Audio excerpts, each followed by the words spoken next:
냉전 시대 망명자들의 생존율을 아십니까? 2300명의 소련 망명 시도자 중 실제로 살아남은 사람은 단 31명, 겨우 1.3%입니다. 1979년 서방정보기관이 작성한 극비 보고서에는 이렇게 적혀 있었습니다. 소련군 장교가 망명을 시도한다는 건 사실상 죽음을 선택하는 것과 다름없다. KGB는 세계 어디든 추적했고 망명자의 가족들은 모두 수용소로 보내졌죠. 그런데 한 남자가 있었습니다. 평양 소련대사관 소속 통신장교.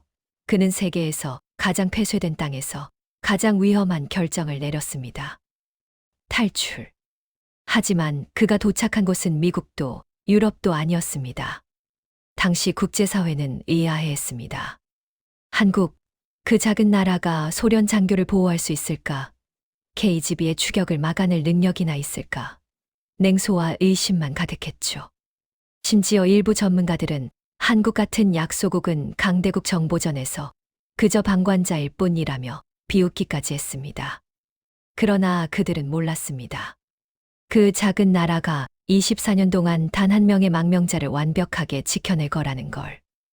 아무도 찾지 못하게 어떤 흔적도 남기지 않고. 게다가 24년 뒤 러시아 땅에 남겨진 그의 노모를 비밀리에 데려와 제외시킬 거라는 걸. 세계 정보 역사상 이런 일은 없었습니다. 강대국도 아닌 자원도 부족한 나라가 이렇게까지 한 사람을 지킨 적은 말이죠. 도대체 그 남자는 누구였을까요? 그리고 왜 한국은 그를 그토록 끝까지 지켰을까요? 지금부터 시작되는 이야기는 당신이 알던 대한민국이 아닐지도 모릅니다.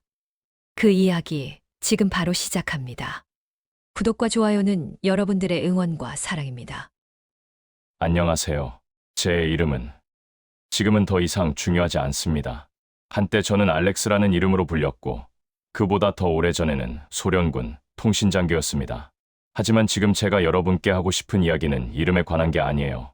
제가 어떻게 죽음에서 살아났고 어떻게 진짜 삶을 찾았는지에 관한 겁니다. 1979년 3월 평양은 여전히 추웠습니다. 저는 소련 대사관 지하 통신실에서 근무하고 있었어요. 제 임무는 간단했죠. 모스크바와의 암호 통신을 관리하고 만약 전시 상황이 발생하면 모든 비밀문서를 즉시 소각하는 것.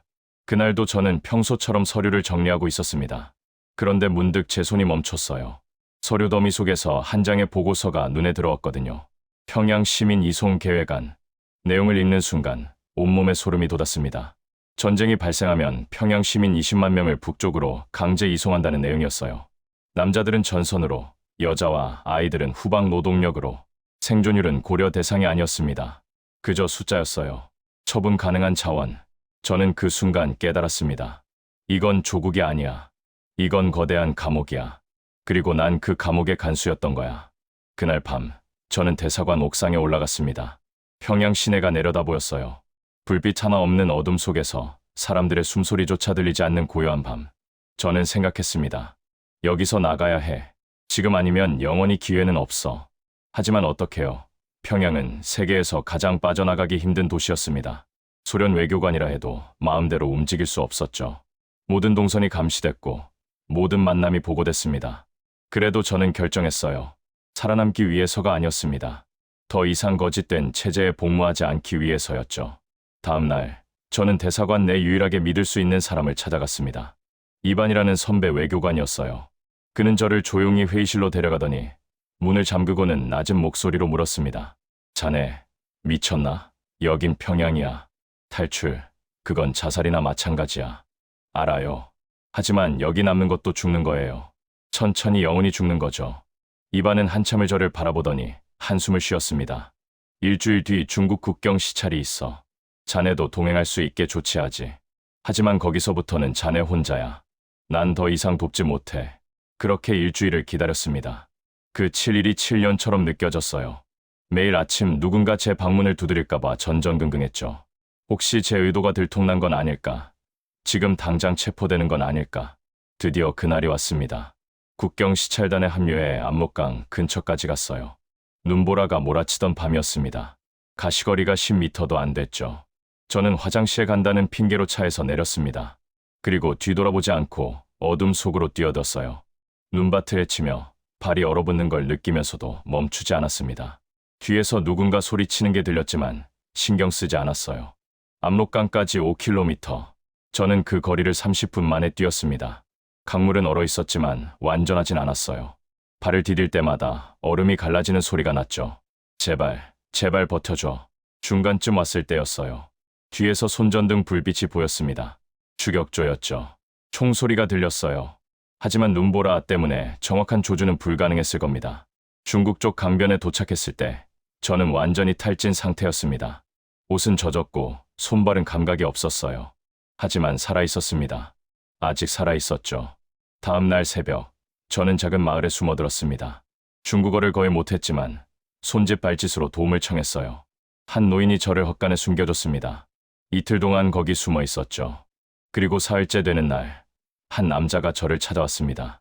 그는 중국어로 말했지만 억양이 이상했어요. 알렉스, 우린 당신을 기다리고 있었소. 작전명 블루오크, 지금부터 우리를 따라오시오. 그는 미국 중앙정보국 요원이었습니다. 하지만 혼자가 아니었어요. 옆에는 한국인으로 보이는 남자가 서 있었죠. 나중에 알게 됐지만 그는 한국중앙정보부 소속이었습니다. 한국 정부가 당신의 망명을 수락했소. 우리는 당신을 안전하게 대한민국까지 데려갈 겁니다. 저는 믿을 수 없었어요. 한국, 왜 한국이죠? 미국이나 유럽도 아니고? 한국 요원이 설명했습니다. 소련과 국교가 없는 나라는 많지 않습니다. 하지만 그 중에서 당신을 지킬 능력과 의지가 있는 나라는 더 적죠. 한국은 당신을 지킬 겁니다. 끝까지. 그날부터 제 여정이 시작됐습니다. 하지만 그건 직선이 아니었어요. 거대한 미로였죠. 첫 번째 이동은 기차였습니다. 중국 내륙을 가로질러 상하이까지. 일주일이 걸렸어요.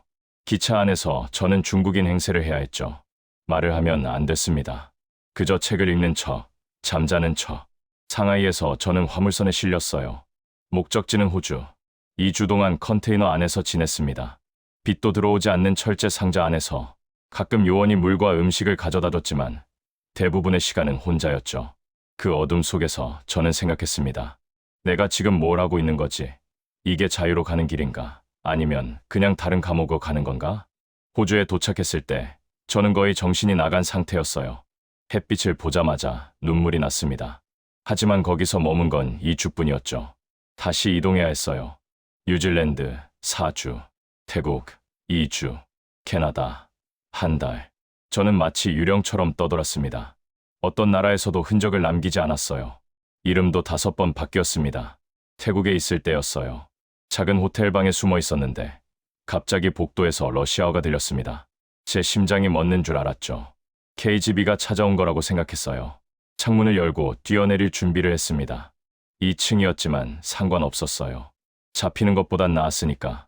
하지만 미국 요원이 급히 들어오더니 제 손을 붙잡았습니다. 진정하세요. 그냥 러시아 관광객이에요. 당신을 찾는 게 아닙니다. 그날 밤, 저는 한숨도 못 잤어요. 매 순간이 공포였습니다. 언제 어디서 들킬지 모르는 불안감. 그게 가장 힘들었어요. 캐나다에서의 1달은 조금 나았습니다. 작은 마을의 한적한 집에서 지냈거든요. 창밖으로 눈 덮인 산이 보였죠. 평화로웠어요. 하지만 저는 알고 있었습니다. 이것도 잠시뿐이라는 걸. 진짜 안전은 아직 멀었어요. 그리고 드디어 8개월 만에 최종 목적지 소식을 들었습니다. 내일 서울로 갑니다. 서울, 대한민국. 저는 그 나라에 대해 아는 게 거의 없었어요. 전쟁을 겪었다는 것, 분단국가라는 것, 경제가 빠르게 성장하고 있다는 것. 그게 전부였죠. 과연 그곳에서 나는 살 수 있을까? 아니, 살아남을 수 있을까? 비행기가 김포공항에 착륙했을 때 저는 창밖을 내다봤습니다. 회색빛 도시가 펼쳐져 있었어요. 높은 빌딩들, 복잡한 도로들.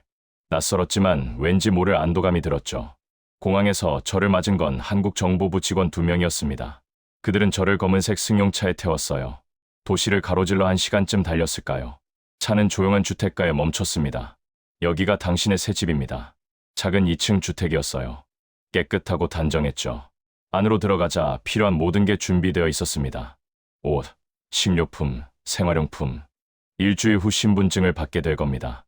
새 이름, 새 주민등록번호, 새 인생이죠. 그리고 전기 회사에 취직하게 될 거예요. 평범한 기술자로요. 저는 물었습니다. 왜 저를 이렇게까지 도와주시는 겁니까? 저는 그냥 도망친 소련군일 뿐인데요. 그중 한 명이 대답했습니다. 당신은 용기 있는 선택을 했습니다. 그리고 우리나라는 그런 선택을 한 사람을 버리지 않아요. 이제 여기가 당신의 조국입니다. 그 말을 듣는 순간 제 눈에서 눈물이 흘렀습니다. 8개월 만에 처음 흘리는 안도의 눈물이었어요. 일주일 후 저는 새 신분증을 받았습니다.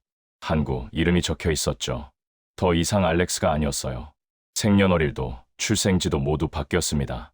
과거는 완전히 지워졌죠. 전기회사 첫 출근 날 저는 떨렸습니다. 한국어를 배우긴 했지만 아직 서툴렀거든요. 동료들이 제 정체를 의심하면 어쩌나, 혹시 누군가 알아보면 어쩌나. 하지만 제 걱정은 기우였어요.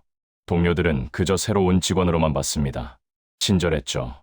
점심시간에 같이 먹자고 했고 일하는 법을 차근차근 가르쳐줬어요. 형님, 여기 이렇게 하시면 돼요. 어렵지 않죠? 네, 감사합니다. 어디 나라에서 왔어요? 한국말이 아직 서투시네요. 아, 호주에서 왔습니다. 온 지 얼마 안 됐어요. 아, 괜찮아요. 금방 적응하실 거예요. 그렇게 저는 평범한 직장인이 됐습니다.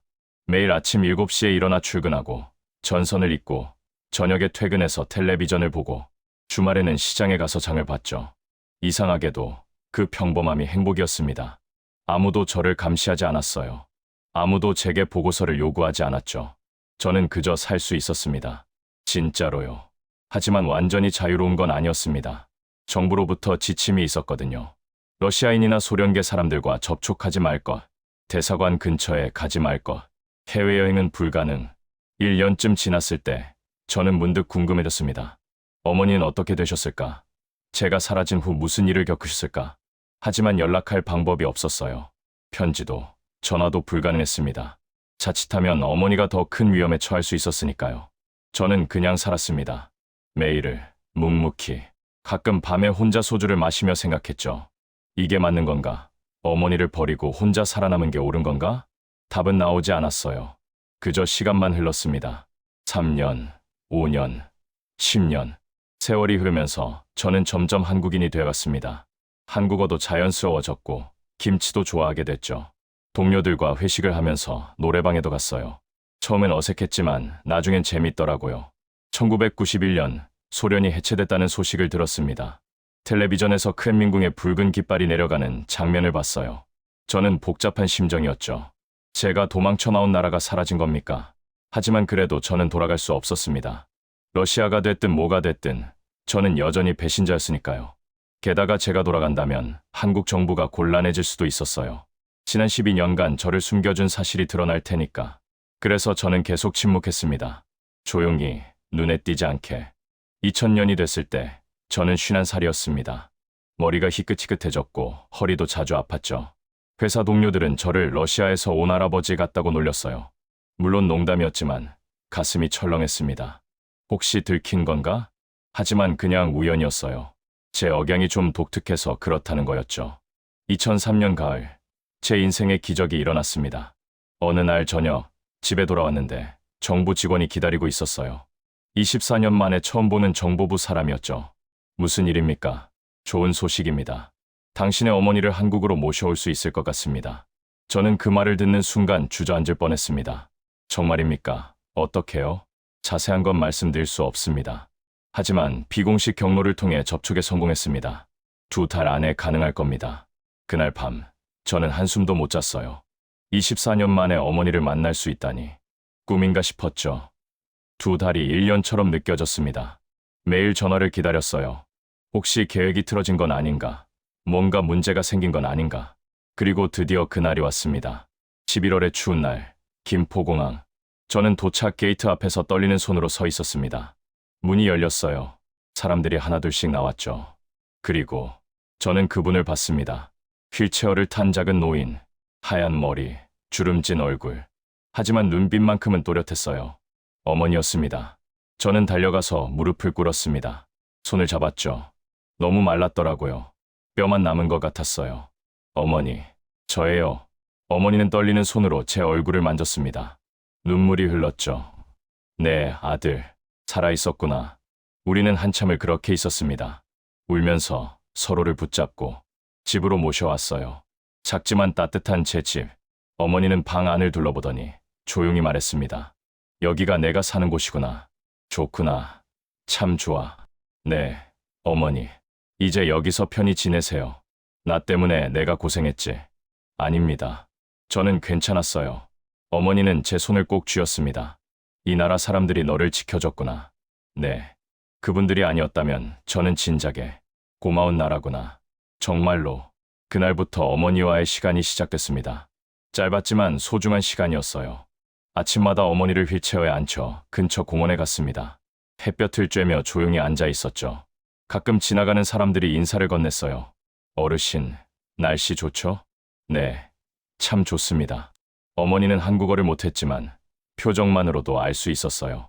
행복해 하신다는 걸. 주말에는 시장에 같이 갔습니다. 어머니는 신기한 등 모든 걸 구경했어요. 과일, 채소, 생선들. 여기는 물건이 참 많구나. 네, 어머니. 원하시는 거 있으면 말씀하세요. 아니다. 이렇게 볼 수 있는 것만으로도 충분해. 저녁에는 함께 텔레비전을 봤습니다. 어머니는 드라마를 좋아했어요. 내용은 잘 모르셨지만 그냥 보는 게 즐거워 보였죠. 하지만 어머니의 건강은 좋지 않았습니다. 기침이 잦았고 숨쉬기도 힘들어했어요. 병원에 모시고 갔더니 의사가 조용히 말했습니다. 폐에 문제가 있습니다. 오래된 병인 것 같은데 연세도 있으시고 치료는 가능합니까? 최선을 다해보겠습니다. 석 달 동안 어머니는 입원과 퇴원을 반복했습니다. 저는 매일 병원에 갔어요. 퇴근 후에는 꼭 들렀죠. 어머니는 항상 미안해했습니다. 내가 고생이구나. 아닙니다. 24년 동안 못 뵌 게 미안해요. 아니다. 너는 잘했어. 살아남아서 여기까지 와서. 어느 날 저녁 어머니가 창밖을 보며 말했습니다. 이 나라 참 따뜻하구나. 네, 사람들이 따뜻해. 너를 받아준 것도 날 데려온 것도 이런 나라가 있다는 게 신기해. 어머니, 나는 행복하다. 죽기 전에 너를 다시 봐서 이런 나라를 봐서. 그 말을 듣는 순간 저는 울었습니다. 참을 수가 없었어요. 4개월 후 겨울이 다가올 무렵 어머니는 조용히 눈을 감으셨습니다. 병실에서 제 손을 잡은 채로 마지막 말씀은 이거였어요. 고맙다. 네, 아들. 장례는 한국식으로 치렀습니다. 작은 장례식장에서 3일장으로요. 회사 동료들이 와서 조문을 했어요. 그들은 제 사정을 몰랐지만 그저 동료의 어머니가 돌아가셨다는 이유만으로 와줬죠. 형님, 힘내세요. 고맙습니다. 묘지는 경기도의 작은 공원묘지였습니다. 조용하고 햇볕이 잘 드는 곳이었죠. 비석에는 어머니의 한국 이름이 새겨졌어요. 러시아 이름은 넣을 수 없었으니까. 하지만 괜찮았습니다. 어머니는 이제 이 땅의 일부가 됐으니까요. 저처럼 그날 밤 저는 오랜만에 소주를 한 병 마셨습니다. 어머니 영정 사진 앞에서요. 어머니, 편히 쉬세요. 그리고 저를 여기까지 오게 해준 모든 분들께 감사드립니다. 이제 저는 혼자가 됐습니다. 진짜로 혼자. 하지만 외롭지 않았어요. 이 땅에, 이 나라에 있으니까요. 세월이 더 흘렀습니다. 저는 나이가 들어 회사를 은퇴했고 작은 아파트에서 혼자 살게 됐어요. 이웃들과 가끔 이야기를 나누고 공원을 산책하고 그렇게 조용히 살았습니다. 그리고 이제 저는 이 이야기를 세상에 밝히기로 결심했습니다. 더 이상 숨길 이유가 없었거든요. 소련도 사라졌고 냉전도 끝났으니까요. 사람들은 물을 겁니다. 왜 하필 한국이었습니까? 미국이나 유럽도 아니고? 제 대답은 간단합니다. 한국은 저에게 단순히 도피처를 제공한 게 아니었어요. 새로운 삶을 줬습니다. 이름도, 과거도, 미래도 아무것도 묻지 않고 그저 살게 해줬죠. 그리고 24년 후엔 제 어머니까지 데려와 줬습니다. 어떤 대가도 바라지 않고 그저 한 사람의 소원을 들어준 거예요. 이건 강대국의 힘이 아니었습니다. 돈이나 무기의 힘도 아니었죠. 사람에 대한 존중이었어요. 한 인간의 생명과 선택을 존중하는 마음. 저는 소련의 장교로 태어났지만 대한민국의 시민으로 죽고 싶습니다. 제 묘비에는 이렇게 적혀 있으면 좋겠어요. 여기 잠든 이는 이 땅의 따뜻함으로 살아났고 이 땅의 품에 안겨 잠들었다. 나를 살린 건 총도, 정보망도, 비밀 작전도 아니었습니다. 사람의 마음이었어요. 누군가를 끝까지 지키겠다는 그 단순하지만 강력한 의지. 한국은 작은 나라입니다. 자원도 부족하고 역사도 험난했죠. 하지만 이 나라는 알고 있었어요. 진짜 강함이 무엇인지. 강함은 얼마나 많은 무기를 가졌느냐가 아니라 얼마나 많은 사람을 지킬 수 있느냐입니다. 얼마나 큰 힘을 가졌느냐가 아니라 그 힘을 어떻게 쓰느냐죠. 저는 평생 이 나라를 지키지 못했습니다. 군대도 안 갔고 세금도 많이 못 냈어요. 하지만 제가 할 수 있는 건 이겁니다. 세상에 말하는 것. 대한민국이 어떤 나라인지. 이 나라는 도망쳐온 한 명의 소련 장교를 24년간 지켰습니다. 완벽하게, 흔적 없이. 그리고 그의 노모를 몰래 데려와 제외시켰죠. 역사책 어디에도 기록되지 않을 작은 이야기입니다. 하지만 저에게는 전부였어요. 제 삶 전체였습니다. 감사합니다. 대한민국. 당신이 없었다면 저는 진작에 이 세상 사람이 아니었을 겁니다. 당신이 있었기에 저는 진짜 인간으로 살 수 있었어요. 그리고 이제 제가 할 일은 이 이야기를 남기는 겁니다. 후세에 이 땅의 사람들에게 당신들의 나라가 얼마나 위대한지 알려주는 것. 위대함은 크기가 아니라 깊이입니다. 얼마나 높이 올라가냐가 아니라 얼마나 깊이 품느냐죠. 한국은 저를 품었습니다. 끝까지. 그게 제가 아는 가장 위대한 이야기입니다. 긴 영상 시청해주셔서 감사합니다.